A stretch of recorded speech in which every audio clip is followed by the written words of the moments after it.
بسم اللہ الرحمن الرحیم جی، السلام علیکم جی. ٹھیک ٹھاک ہیں جی؟ آپ خیر سے ہیں جی؟ آپ کی محبت ہے جی، اور محبت کی طاقت ہے کہ جی دوسری دفعہ میں یہاں موجود ہوں. اگر میں اپنی اوقات دیکھوں، اپنا علم دیکھوں، اپنے آپ کو دیکھوں تو یقین کیجئے گا کہ میں اس جگہ کے قابل نہیں ہوں، اور یقیناً ایک دو کو یقیناً اس بات پہ یقین بھی ہوگا کہ اس قابل نہیں ہے تو یہ میرے یقین کے ساتھ شامل ہوں گے جی، وہ میرے یقین کے ساتھ شامل ہوں گے جی. وہ حضور والا پچھلی دفعہ کچھ چیزیں تھیں جو گوش گزار کی گئیں. یہ بہت کتابی باتیں نہیں تھیں، یہ بہت ٹیکسٹ کے کوماز کے ساتھ وہ جملے نہیں تھے، یہ بہت a+b² = a²b²+2ab نہیں تھا. یہ وہ چیزیں تھیں جو اس انداز میں سمجھی گئیں، جس انداز میں سمجھی گئیں اس انداز میں سمجھانے کی کوشش کی گئی تھی. ٹھیک ہے جی. اس میں سے ہم نے ایک شعبہ دیکھا کہ جی ہماری ذات میں خوبیاں بھی ہیں، خامیاں بھی ہیں. خوبیوں میں وہ خوبی جو ہماری شناخت بنتی ہے، ہمیں دوام دیتی ہے، ہماری خودی کہلاتی ہے. اس نے ہمیں لے کے چلنا ہوتا ہے. یہ قدرت کا انعام ہوتا ہے. قدرت اپنے پورے کارخانے کو چلانے کے لیے ہم میں کچھ نہ کچھ ایسی صفات یا کچھ صفت رکھ دیتی ہے جس سے اس پوری کائنات کے نظام میں وہ کمی نے مکمل ہونا ہوتا ہے. یقیناً ہمارے بعد بھی نظام چلتا رہتا ہے، ہم سے بہتر آ جاتے ہیں، ہماری جگہ سبسٹیٹیوٹ کر دی جاتے ہیں لوگ.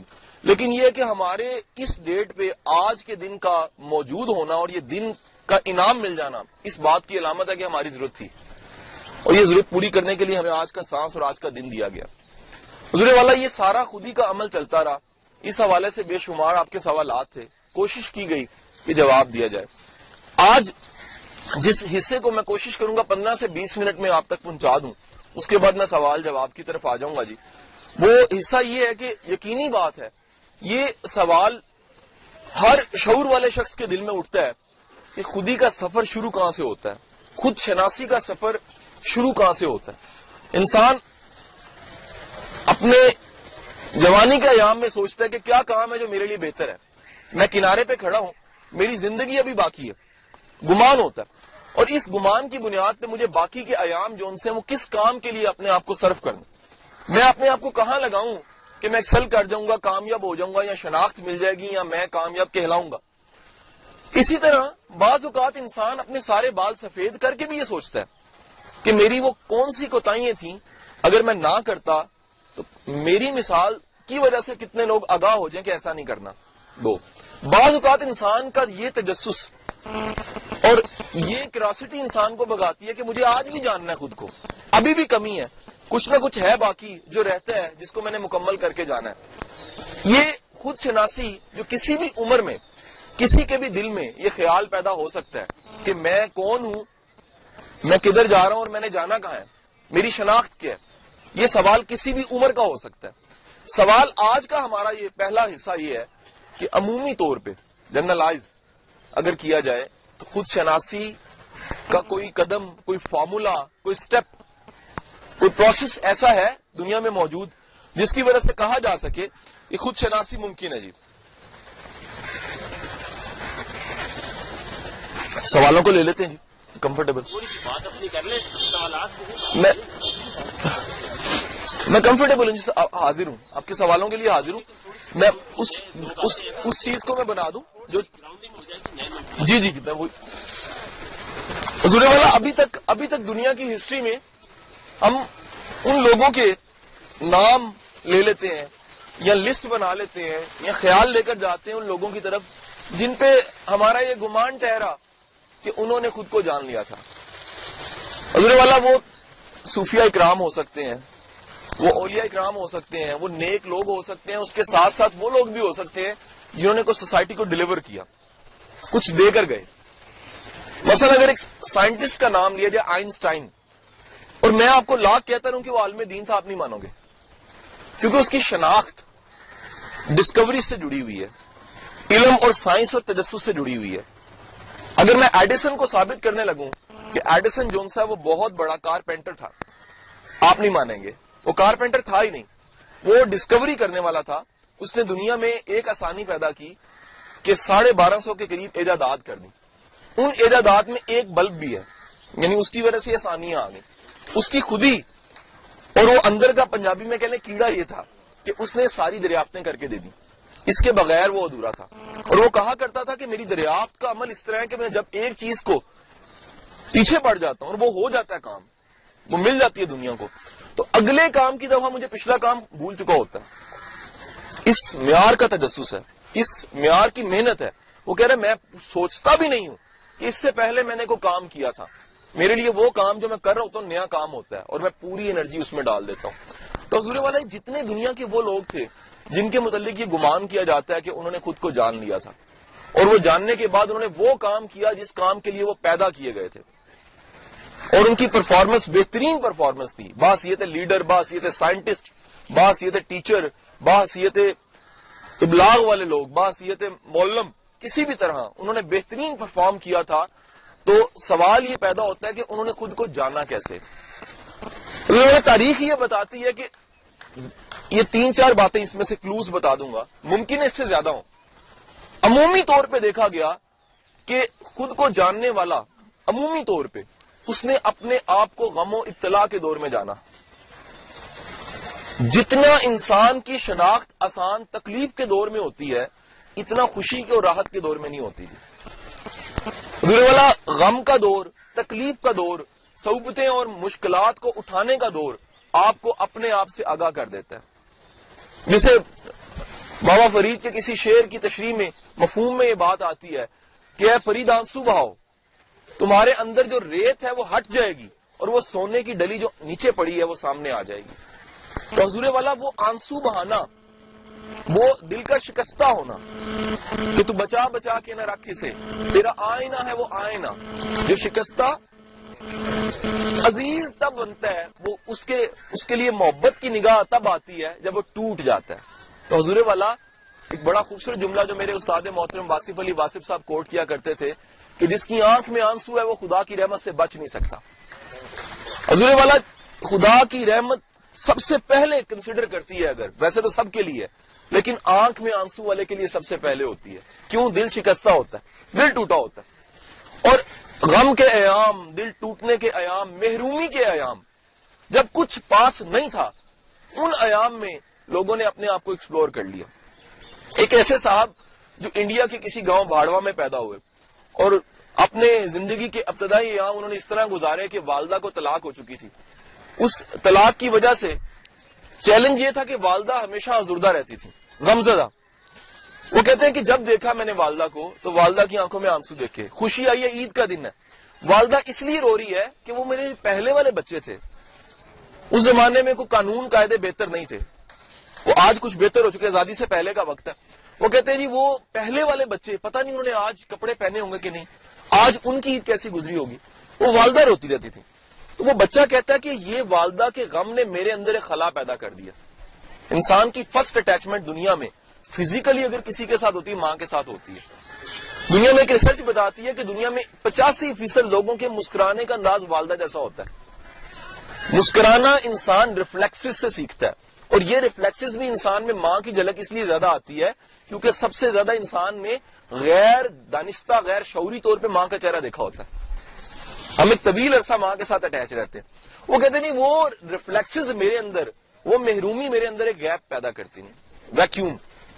اور وقت ایسا آیا کہ آزادی کا وقت آ گیا اور وہ فیملی, وہ بچہ فیملی کے ساتھ کراچی شفٹ ہو گئی. کراچی شفٹ ہونے کے بعد وہ کہتے ہیں کہ جی مشکل دور تھا, مجھے کراچی کے گلیوں بازاروں میں نالے پراندے اور گولیاں ٹافیاں بیچنی پڑی. وہ اندر کی محرومی, اندر کے خلا, اندر کے گیپ نے کیا کیا, اس ہمدردی نے ایک شکل دھاری. یاد رکھیے گا بعض اوقات ہمدردی ایک کے لیے شروع ہوتی ہے اور وہ ہمدردی پھیلتے پھیلتے پوری دنیا کے لیے بن جاتی ہے. مثال لیجئے گا, میرے ایک دوست ہیں جی, بڑے اچھے پولیس آفیسر ہیں, انتہا کے شفیق انسان ہیں, انتہا کے, اور لگتا ہی نہیں پولیس آفیسر ہیں. اور ایک دن میں ٹٹولنے لگا, کھریتا کھریتا پیچھے گیا تو پتا لگا کہ ان کی زندگی کبھی ایسے نہیں تھی. پولیس آفیسر وہ کب سے ہیں, بڑے خوفناک جابر ساکت قسم کے بندے تھے. ہوا کیا کہ ان کا لاڈلا بیٹا اللہ نے لے لیا واپس, انتقال ہو گیا جوان بچے کا جی, 14-15 سال کے. اس کے بعد میں نے ان سے جب پوچھا, وہ کہتے ہیں اب مجھے ہر بچہ اپنا بچہ ہی لگتا ہے یار. حضور والا وہ شخص کہتا ہے میری محرومی اور میرا خلا, میری وہ والدہ کی طرف سے دیا ہوا ایک محرومی کا جذبہ, وہ میرے اندر پلتے پلتے پلتے پلتے غربت کے ایام کو ختم کرنے کے لیے میں نے کراچی کے گلیوں بازاروں میں نالے براندے اور گولیاں ٹافیاں بیچی. حضور والا آج اس شخص کا نام Guinness book of world record میں لوگ اسے عبدالستار ایدی کے نام سے جانتے ہیں. محرومی طاقت بن گئی. کتنی ڈگریاں لی ہوئی ہیں جی؟ ایک بھی نہیں ہے. کتنی تعلیم ہے جی؟ ایک بھی نہیں ہے. تعلیم اور ڈگری سے بڑی چیز ہے اور وہ خود شناسی ہے جی ان کے پاس. ایدی صاحب کو کوئی خربوں روپیہ دے دے اور کہہ دے کاروبار کر لو، نہیں کریں گے، کیونکہ انہوں نے خود کو شناخت کر لیا ہوا. خود کی شناخت آپ کو بیچنے کے قابل نہیں رکھتی. پھر بک نہیں سکتے آپ، ہٹ نہیں سکتے، ڈر نہیں سکتے آپ، کیونکہ آپ نے یہ ڈسکور کر لیا ہوتا ہے کہ جس کام کے لیے مجھے پیدا کیا گیا، میرا مدعا و منشا اور خدا کی منشا ایک ہو چکی ہے. میرا پرپز آف لائف میں نے شناخت کر کے یہ جان لیا کہ کس مقصد کے لیے میں دنیا میں آیا تھا، مجھے پلانٹ کیوں کیا گیا تھا، مجھے بھیجا کیوں گیا تھا، وہ کون سا پھل تھا جو میں نے دینا تھا اور کیا میں نے لینا تھا. تو حضور والا وہ کپڑے جس پہ پیمن لگی ہوئی ہے، وہ کھانا جو ایک غریب کھاتا ہے، دال روٹی، اور وہ سادہ زندگی وہ گزارنے کے باوجود سوسائٹی کو جو ڈیلیور کر رہے ہیں، یہ آپ سب کے سامنے ہے. ہم میں سے کسی کو چیلنج آ جائے تو ان کی سروسز موجود ہے جس میں کوئی بینیفٹ کو نہیں لیا جاتا جی. حضور والا اس طرح کی بے شمار محرومیوں کی داستانیں ہیں جی. ایسے لوگوں کی داستانیں ہیں جن کے غم، جن کی تکلیف نے، ایک وقت کی تکلیف نے ان کو خود سے شناسا کر دیا، خود سے آگاہ کر دیا. دوسرا حصہ جی، بے شمار دفعہ دیکھا گیا کہ کسی ایک شخص کی محبت ہے جی، اور یہ محبت مجاز کی ہو سکتی ہے جی. یہ مجاز کی محبت کے ایام اور دوری کے ایام نے ان کو خود سے آگاہ کر دیا. آپ حیران ہوں گے، آپ خواجہ غلام فرید کو پڑھتے ہیں تو پتہ لگتا ہے کہ وہ بھی کبھی مبتلا عشق رہے ہیں. آپ علی بن عثمان الحجویر کی کتاب کشف المحجوب پڑھتے ہیں تو وہ کہتے ہیں 2 سال میں مبتلا رہا. انسان جب اپنا آپ اپنے علاوہ کسی کو دے دیتا ہے اور پتہ لگتا ہے کہ یار یہ تو بڑی بے معنی چیز تھی، تو انسان پھر گھاٹے کا سودا نہیں کر سکتا. ایک بار سستا بکنے والا کبھی دوبارہ سستا نہیں بکتا. وہ کہتا ہے میرا دام انسان نہیں لگا سکتا کہ میں اپنے آپ کو فنا کر کے ایک انسان کے لیے فنا کروں، اس سے بدرجہ بہتر ہے مالک کے لیے فنا کروں. حضور والا یہ وصال، یہ فراق، یہ غم، یہ تکلیف، یہ ویکیوم، اس لیے کہا جاتا ہے بے شمار ایسے صوفی آپ کو تاریخ میں ملیں گے جن کا مجاز حقیقت میں بدل گیا. مجاز کے ایام حقیقت میں بدل گئے کہ ماں سوا سے انہوں نے محبت کر لی، ماورا کی، ایک سے کل کی محبت پہ چلے گئے. وہ وجہ کیا تھی؟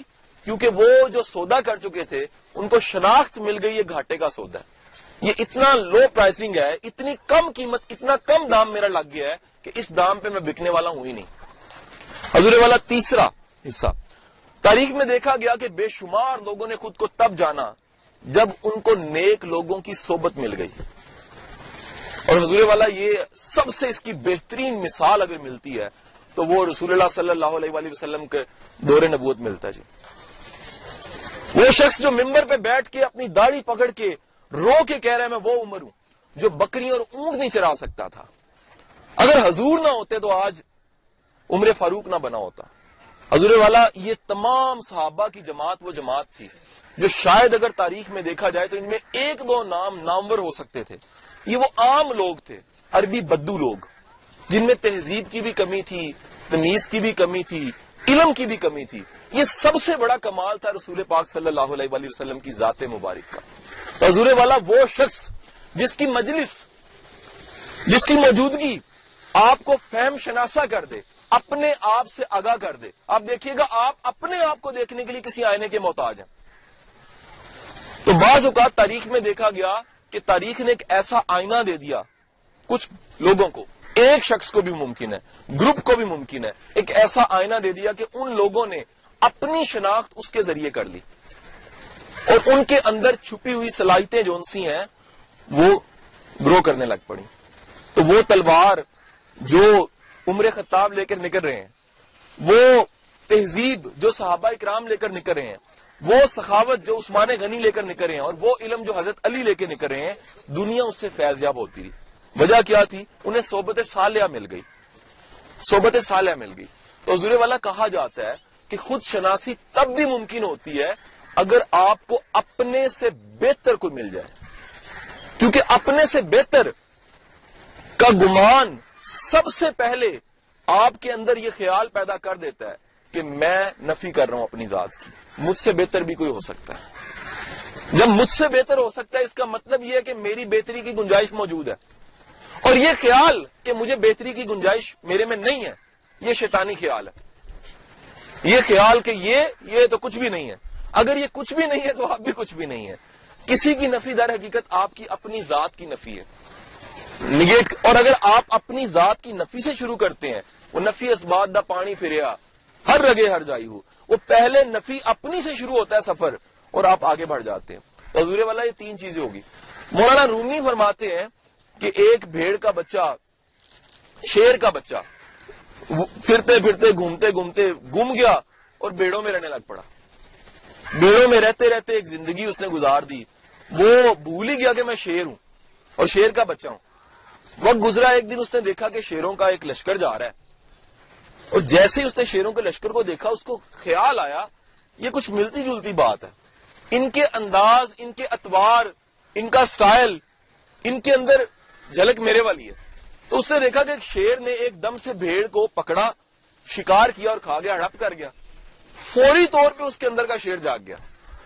حضور والا پتہ لگا انسان کا اندر تب جاگتا ہے جب وہ اپنے جیسے کو دیکھتا ہے۔ آپ عام راہ جاتے دیکھیے، اگر کوئی درندگی کر رہا ہے جس کے اندر درندگی ہے اس کو اچھا لگے گا۔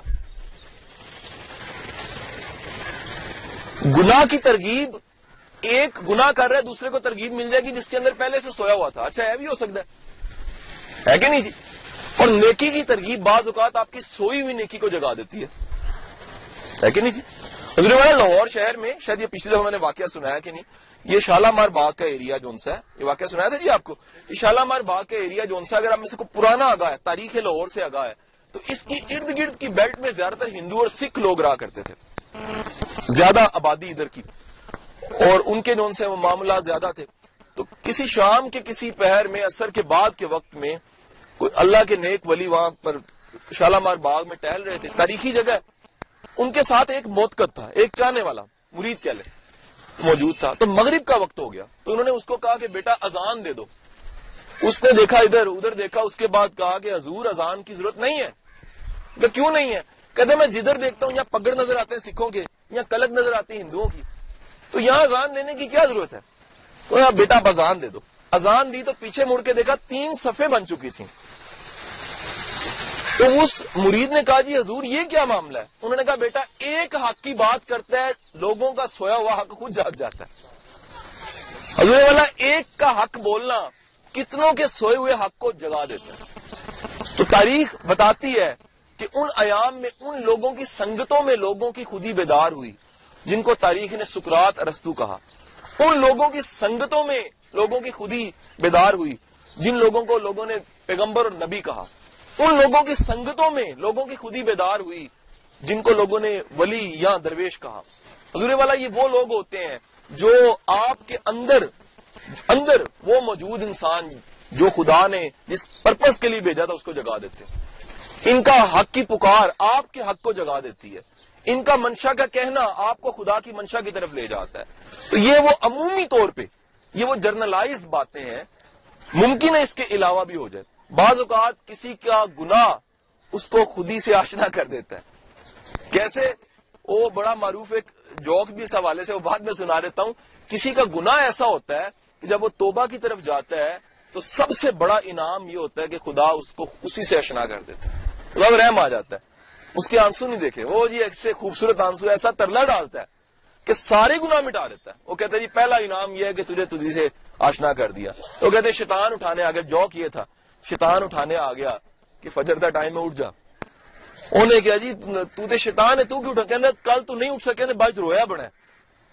وہ جو روئے ہیں نا وہ میرے کو نہیں، وہ میں نہیں برداشت کر سکتا، اس تو چنگا میں ہی اٹھا دیا، نماز پڑھ لے۔ تو حضور والا بعض اوقات انسان کی غلطی انسان کو ایسے آنسو دے دیتی ہے، ایسی تکلیف دے دیتی ہے کہ انسان کا وہ رونا اس کو نہال کر دیتا ہے جی۔ حضور والا وہ نیکی جو آپ کو سلا دے اس سے بہتر وہ گناہ ہے جو جگا دے، کیونکہ جاگنے کے بعد پھر آپ گناہ نہیں کرتے، آپ توبہ کر لیتے ہیں۔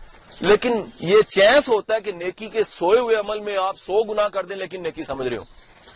یہ شناخت کہ میں جاگا ہوں، بیدار ہوں، اور میرا خیال بھی کس طرف جا رہا ہے اور میرا خیال کس طرف نہیں جا رہا، یہ سب سے بہترین معاملہ جی۔ حضور والا یہ وہ جرنلائز ٹرمینالوجیز ہیں یا فارمولے یا پروسیس دنیا کی تاریخ گواہ ہے۔ یا انسان کو غم نے بیدار کیا، یا انسان کو صحبت صالحہ نے بیدار کیا، یا انسان کو کسی بہترین وقت کی توبہ نے بیدار کیا، یا انسان کو کوئی ایسا استاد، کوئی ایسا شخص مربی مل گیا جس کی وجہ سے اس کی خودی بیدار ہو گئی، اور یا انسان کا ارادہ اور فیصلہ اتنا مستحکم تھا کہ اس نے خدا کی بارگاہ میں گڑ گڑایا، ایسا آنسو ایسے پیش کر دیے کہ جواب میں جو اس کو اسی سے آشنا کر دیا گیا۔ انسان کی محرومی ہی طاقت بنتی رہی، بشرطے محرومی کا احساس ہو جائے۔ اگر محرومی کا احساس ہی نہ ہو تو انسان اپنی محرومی کو کبھی دور نہیں کر سکتا۔ میں اسی حوالے سے ایک آخری گزارش چھوٹی سی کرتا جاؤں، دنیا میں سب سے زیادہ خطرناک ترین 3 بیماریاں کون سی ہیں انسان کے ساتھ؟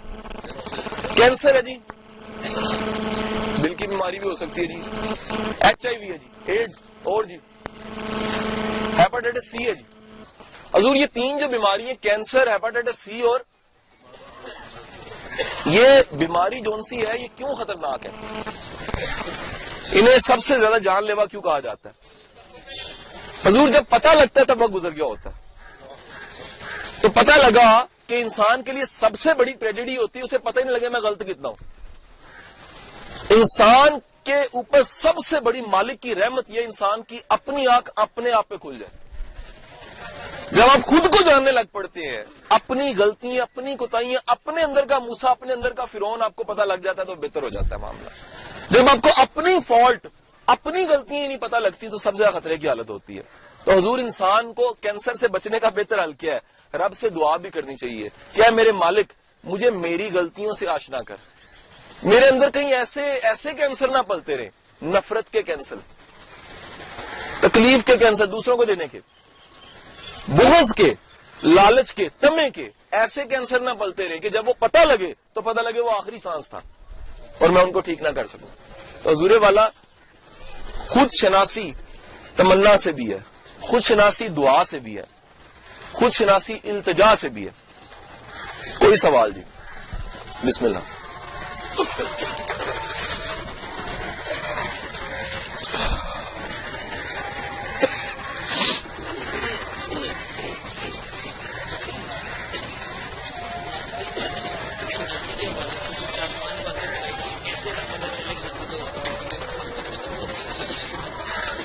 حضور یہ عمومی طور پہ ٹیلنٹ ڈسکوری میں یہ یوتھ کو زیادہ تر بتایا جاتا ہے کہ ہمیں کیسے پتہ لگتا ہے کسی کام کے لیے ہم پیدا ہوئے کہ نہیں ہوئے۔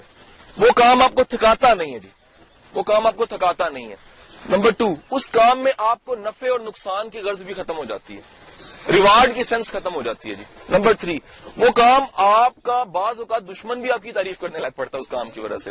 نمبر 4، وہ کام میں رستے خود بخود بننے لگ پڑتے ہیں، آپ حیران ہوتے ہو کہ اس کے رستے کیسے بننے لگ پڑے ہیں۔ نمبر 5، ایک نئی انفارمیشن آپ کے ساتھ شیئر کروں، عمومی طور پہ وہ ٹیسٹ یا وہ شوق جو مالک نے آپ میں رکھا ہوتا ہے اس کی انفارمیشن آپ کے پاس زیادہ آنے لگ پڑتی ہے۔ سوال یہ کیا گیا ہے کہ ٹیلنٹ کیسے ڈسکور ہو جاتا ہے عمومی طور پہ؟ اللہ پچھلی دفعہ والی سوال ہے دوبارہ۔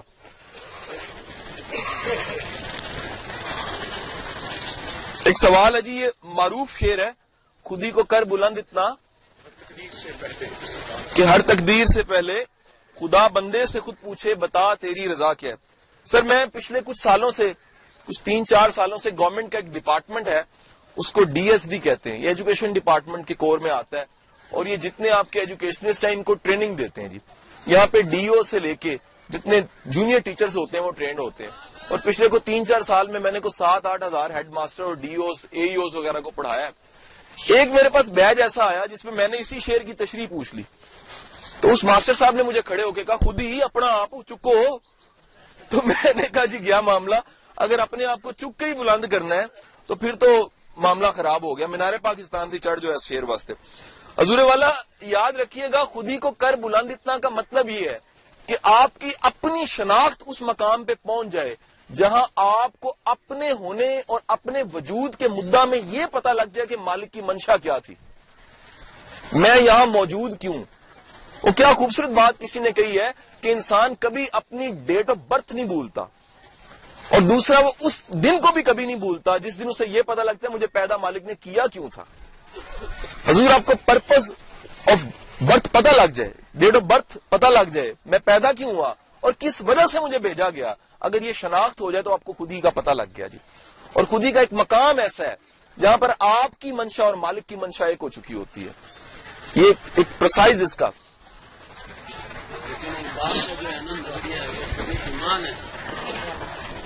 تھیسس ہے سر, مختلف اقبال کے, ایک تھیسس نہیں ہے جی.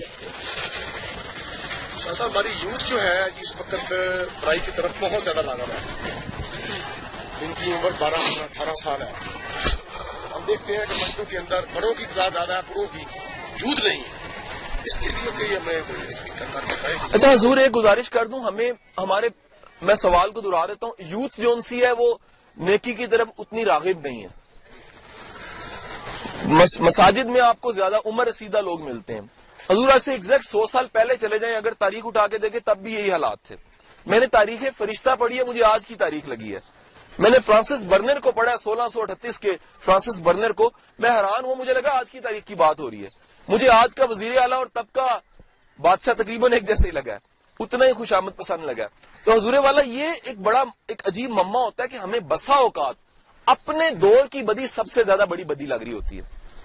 ہمیں یہ بھی دیکھنا چاہیے کہ اسی وقت میں بے شمار لوگ ایسے ہیں, میں داد اس وقت اگر دوں تو ان نوجوان چہروں کو دوں گا جو رک کر یا بیٹھ کے اس ٹھنڈی زمین پہ سن رہے ہیں. حضور اگر میرے بال سفید ہو گئے تو میں تو 70 سال سے سن رہا ہوں, میں تو کافی سننی ہو چکا ہوں سن کے.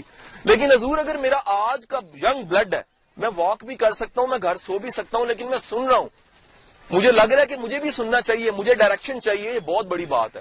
آج بھی آپ کو بے شمار ایسے نوجوان ملیں گے جو کام ایسے کر رہے ہیں, ہم حیران ہو جاتے ہیں ان کی سروسز کی وجہ سے کتنا فائدہ ہو رہا ہے. آج آپ کو وہ یوتھ میں کمپٹیشن ملتا ہے جو کبھی کمپٹیشن تھا ہی نہیں. آج سے ایگزیکٹ 10 سال پہلے میرا بی اے میں ٹاپ 10 میں تھا, اتنے نمبروں سے اب ٹاپ 10 چھوڑ کے ٹاپ 200 میں بھی نہیں آتا انسان. اتنا کمپٹیشن بے شمار چیزوں میں آ گیا ہوا ہے. آج چیریٹی کے کاموں میں جتنی آپ کو یوتھ نظر آتی ہے پہلے نظر ہی نہیں آتی تھی. آج جتنی اویئرنیس پروگرام میں یوتھ نظر آتی ہے پہلے نظر نہیں آتی تھی. آج بے شمار تحریکیں 40 یوتھ کی بنیاد پہ رہی ہیں. آج اویئرنیس یہ ہے کہ بے شمار یوتھ میں آپ کو ایسے لوگ ملتے ہیں جن کے جھنڈے تلے پاکستان کا جھنڈا پڑا ہوا ہے تکیے تلے, جو پاکستان پہ کمپرومائز نہیں کر سکتے. یہ ہمیشہ ایک ہی وقت میں دونوں چیزیں موجود ہوتی ہیں. اگر آپ نگاہ اس طرف لے کر جائیں تو آپ کو لگے گا کہ آج پہلے سے زیادہ یوتھ میں اویئرنیس ہے, اس طرف لے کر جائیں تو پتہ لگے گا یوتھ کم ہے. حضور والا نہ کسی دور میں نیکی بندی ہے اور نہ کسی دور میں بدی مری ہے. سوال صرف اتنا ہوتا ہے کہ ہم کس صف میں کھڑے ہیں, ہماری لائن کون سی ہے, ایک بات. اور ہمارے اس صف میں کھڑے ہونے کی وجہ سے ہمارے اخلاص, تبلیغ نہیں, اخلاص کی وجہ سے کتنے لوگ متاثر ہو گئے ہیں. اگر واقعی ہمارا خلوص ہے اور اخلاص ہے تو بے شمار لوگوں کو اس سے رستہ مل جائے گا. یاد رکھیے گا, میں پچھلی دفعہ گزارش کر چکا ہوں, بعض اوقات ہماری نصیحتیں دوسروں کو تبدیل نہیں کرتی, ہمارا معاملہ تبدیل کر دیتا ہے, ہمارا حسن اخلاق تبدیل کر دیتا ہے. جس میں نے کوٹ کیا تھا کہ ترمذی کی یہ حدیث سب سے خوبصورت حدیث ہے کہ مومن کے نامہ اعمال میں اگر وزنی چیز قیامت کے روز کوئی چیز ہے تو وہ حسن اخلاق ہے. حسن اخلاق جو ہے وہ متاثر کرنے والی چیز ہے, دوسروں کو دلوں کو بدلنے والی چیز ہے.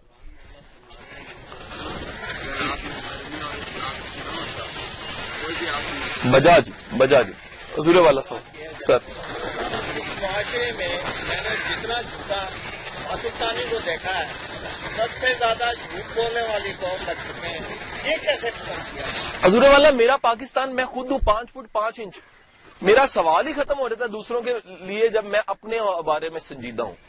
سوال یہ کہ یہ پاکستانی کو سچا کرنے کا قیامت کے روز میرے سے سوال نہیں کیا جانا. حضور بہت اچھا میرا جواب دہی میری ذات سے شروع ہوتی ہے. اگر میں خود پہ اس اسلام کو نافذ نہیں کر پایا جو آیا تھا تو یقین کیجئے گا وہ 20 کروڑ اس کی جواب دہی میں کر نہیں سکتا. جی میڈیا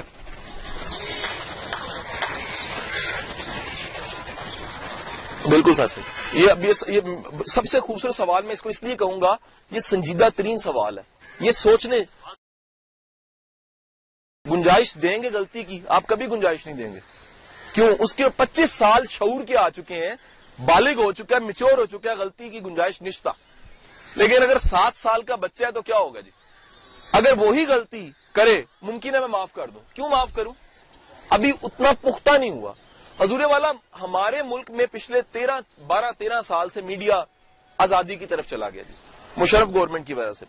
میڈیا کے ساتھ، میڈیا جب آیا 150 چینل آ گئے، ان کے ساتھ اتنے ایتھکس نہیں آئے، اتنی پختگی نہیں آئی جتنی پختگی آنی چاہیے تھی، اتنا چیک اینڈ بیلنس نہیں آیا. اس کی وجہ سے ٹریجڈی یہ ہوئی کہ میڈیا یاد رکھیے گا، میڈیا آگاہ کرنے والا سورس ہے، تربیتی سورس نہیں ہے. اگر تربیت کرے، یہ ہم ایز اے جرنلسٹ میں آپ کو بتا رہا ہوں، میں ایکسپریس میں لکھتا ہوں، واضح بتا رہا ہوں، میڈیا کا بنیادی رول آگاہ کرنا ہے، انفارمیشن پہنچانا ہوتا ہے. میڈیا تربیت کے لیے نہیں ہوتا. اگر تربیت کرے تو اچھی بات ہے، لیکن اس کا مدعا بنیادی تربیت نہیں ہے. ایک چیز.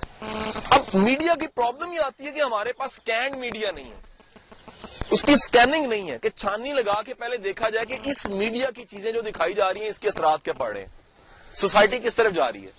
یہ ایک سنجیدہ سوال ہے. مثلا دیکھا گیا جی 1 گھنٹہ ٹی وی دیکھنے سے اس کے اثرات بسا اوقات 24 گھنٹے تک رہتے ہیں.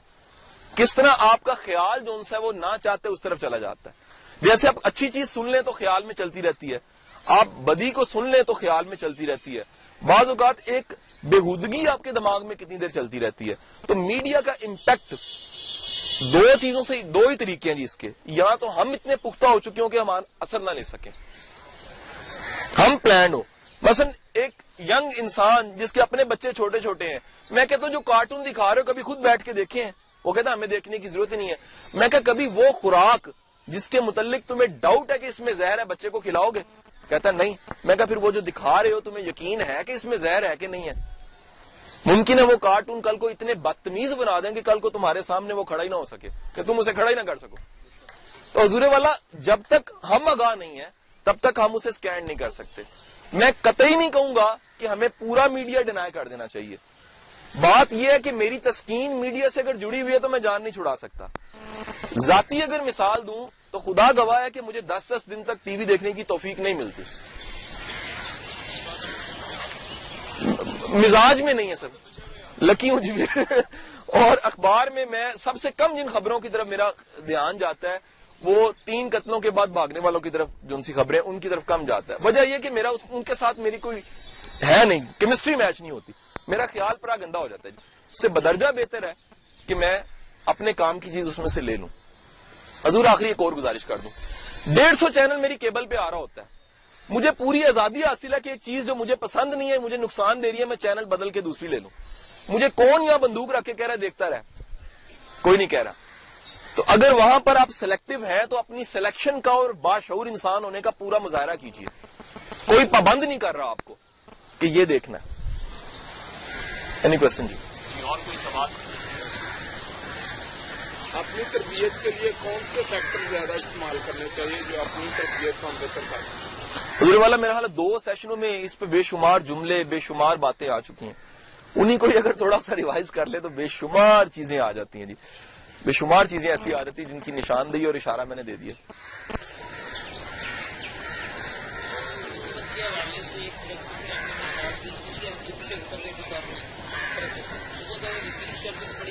حضور میرے اس لیکچر سے آج تک کے درمیان تقریباً 1,500 لیکچر ہو چکے ہیں. مجھے جب وہ پوچھیں گے مجھے بالکل یاد نہیں آئے گا کہ میں نے وہ کیا ایگزیکٹ بات کہی تھی، اس کا پیراڈائم کیا تھا، اس سے پہلے بات کیا تھی، اس کے بعد بات کیا تھی. ایک ہی واقعہ اس جگہ پہ بعض اوقات بڑا اہم ہوتا ہے. آپ اسی واقعے کو صرف بٹن دبا کے سننا چاہیں تو یقین کریں اس کی کوئی وقت، کوئی ویلیو نہیں رہ جاتی.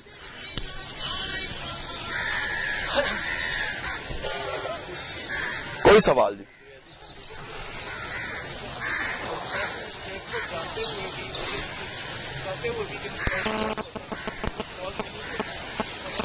آپ نے مسٹیک اور سالو کو اکٹھا کیسے کیا؟ سوال دوبارہ کر دیجئے.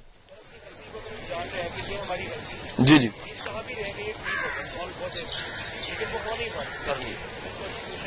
حضور دیکھیے بعض اوقات سوال یہ ہے کہ آپ کی جو غلطی ہے، غلطی کا غلطی ہونے کے بعد یعنی پتہ لگ چکا غلطی ہے، لیکن آپ اس غلطی کو چھوڑ نہیں رہے. اس کی دو نشانی، دو وجوہات ہیں. ایک ارادے کی کمی ہو سکتی ہے، اور بعض اوقات ایسا ہوتا ہے کہ اس غلطی نے آپ کو کوئی بڑا سبق سکھانا ہوتا ہے. وہ کہنی بیٹھا رہا علی، جب تک تیرا سر نہیں پاٹ جاتی بیٹھا رہنا. وہ جب تک سر نہیں پڑتا تب تک آپ کو وہ لیسن نہیں ملتا. بعض اوقات انسان جو ان سے وہ سبق لے کے پھر جاتا ہے. دونوں چیزیں ہو سکتی ہیں. کہتے ہیں سمجھدار وہ جو کسی کی غلطی سے سیکھ جائے. ٹھیک ہے جی، تھوڑا سا بہتر وہ ہو جاتا ہے جو اپنی غلطی سے. بعض اوقات انسان اپنی غلطی سے بھی نہیں سیکھتا. ایمان کی بڑی نشانی یہ ہے، ایمان کی بڑی نشانی یہ ہے کہ مومن ایک سوراخ سے دو بار ڈسا نہیں جاتا. وجہ کیا ہے؟ مومن وہ ہے جو پہلی بار کی غلطی سے نصیحت لے کے سبق حاصل کر لیتا ہے.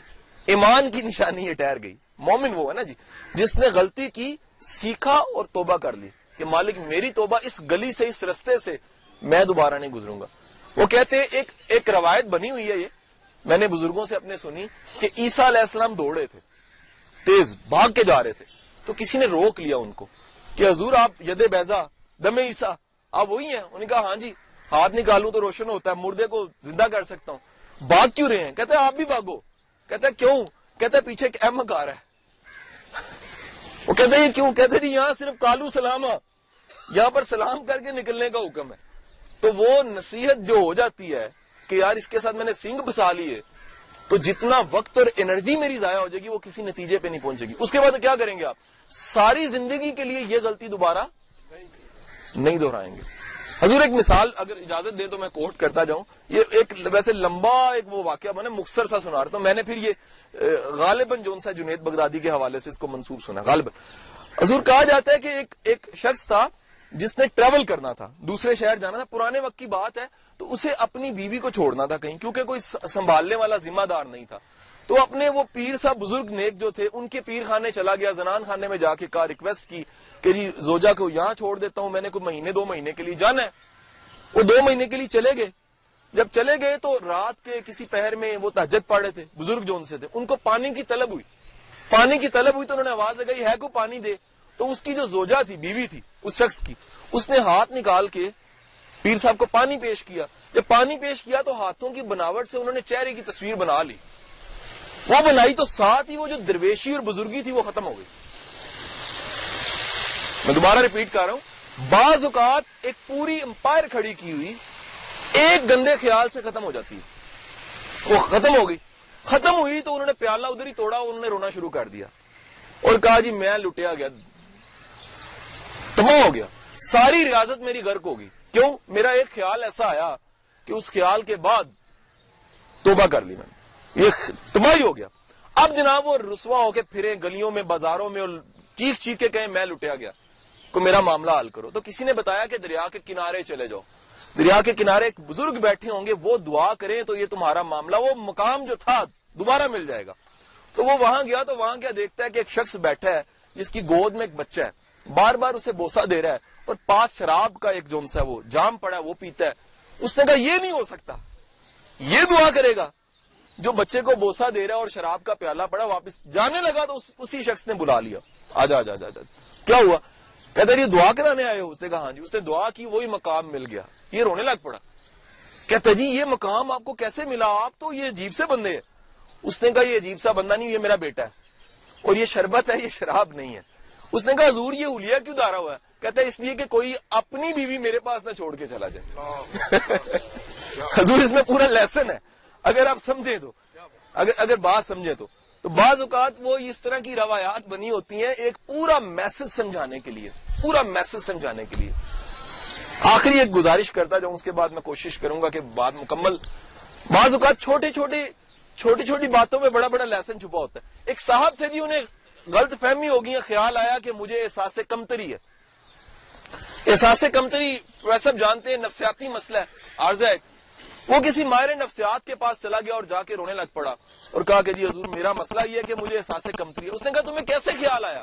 اس نے کہا جی مجھے بڑے گھٹیا خیال آتے ہیں. اس نے کہا جی ٹھیک ہے، آج پہلا سیشن ہے، ہسٹری لوں گا آپ کی میں اور ریکارڈ کر دوں گا. اگلی دفعہ سے پھر میں آپ کو باقاعدہ سیشن دینے لگ پڑوں گا، یا میڈیسن دوں گا یا کوئی تھراپی کروں گا، سائیکو تھراپی. اس نے کہا ٹھیک ہے جی. گھنٹے کے سیشن کے بعد اس نے فائل بند کر مسکرانے لگ پڑا. اس نے کہا جی کیا ہوا؟ کہنا تینوں احساس کمتری نہیں ہے. کہنا پھر کی؟ کہنا تو بندہ ہی بڑا گھٹیا ہے. تو حضور بعض اوقات ہوتا یہ ہے کہ انسان جس بیماری کو لے کے جا رہا ہوتا ہے وہ بیماری نہیں ہوتی، وہ انسان کی زندگی کا وہ شعبہ ہوتا ہے جس کو پردہ ڈال کے اس پہ چڑھ کے اس کو آگے گزر جانا ہوتا ہے۔ آپ کا بہت شکریہ جی، آپ کی بہت مہربانی، بہت نوازش۔